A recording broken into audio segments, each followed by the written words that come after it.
வணக்கம் மக்களே, இன்றைக்கி நம்ம லாஃப்டில் உள்ள 4th பேட்ச் சிக்ஸ் அப்டேட் தான் பார்க்க போகிறோம் மக்களே. இந்த வாட்டி நமக்கு வந்து ஹீட்னால் வர்ற அம்மை போட்டுருச்சு. ஸோ பாருங்கள் நம்ம கட்டமுக்கு சிக்குக்கு எப்படி போட்டிருக்குதுன்னு. அதுபோக ஏதோ ஒரு புறா மண்டையில் வேற கொத்தி வச்சுருக்குது. ஸோ ஹீட்னால் வர்ற அம்மை இந்த மாதிரி தான் இருக்கும் மக்களே. இதோட பெருசாக வரும், இது லைட்டாக சிறுசாக தான் இருக்குது. ஸோ நிறைய புறாக்கெலாம் பெருசாக அள்ளி வைக்கும், அதை ரெடி பண்ண ரொம்ப கஷ்டம்தான். ஸோ அதுக்கு என்ன பண்ணலாம் அப்படின்னா, ஹீட்டை தணிக்கிறதுக்காண்டி நம்ம நார்மலாக தண்ணியில் முக்கி விடுவோம். பட் இப்போ நம்ம யூடியூப்பில் பார்த்து மஞ்சளும் கல் உப்பும் போட்ட தண்ணியில் எல்லா குஞ்சையும் முக்கி விட்ருக்கோம் மக்களே. ஸோ இதோட ரிசல்ட் எப்படி இருக்குது அப்படிங்கிறத நம்ம அப்கமிங் வீடியோஸில் பார்க்கலாம். ஸோ அது ரிசல்ட்டை காமிக்கலாம் அப்படிங்கிறனால இப்போதைக்கு அதை காமிக்கலை. ஸோ எல்லாம் ரெடி ஆனதுக்கப்புறம் நான் இன்னொரு வீடியோவை அப்லோட் பண்ணுறேன். இது ரோமர் சிக் மக்களே. இது கூட சேர்ந்து இன்னொரு ரோமர் சிக் நம்ம மாப்பிளை கலரில் இருந்துச்சு, பட் அது வந்து டெத் ஆகிடுச்சு மக்களே. அதுக்கு ரீசனும் அந்த அம்மை தான். ஸோ அது வாய்க்குள்ளெல்லாம் போட்டுச்சுன்னா இறை சாப்பிட முடியாமல் செத்துரும்.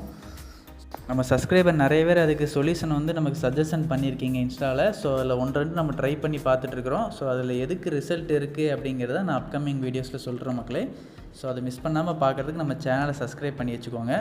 நம்ம லாஸ்ட் பேட்சில் எடுத்த சிக்ஸில் எல்லாமே நல்லபடியாக வெளியே வந்துருச்சு மக்களே. எதுவுமே பெருசாக டெத் ஆகலை. ஸோ இந்த வாட்டி எப்படி வராங்க அப்படிங்கிறத நம்ம வெயிட் பண்ணி பார்க்கலாம். ஓகே மக்களே, தேங்க்யூ ஃபார் வாட்சிங், கீப் சப்போர்ட்டிங், தேங்க்யூ.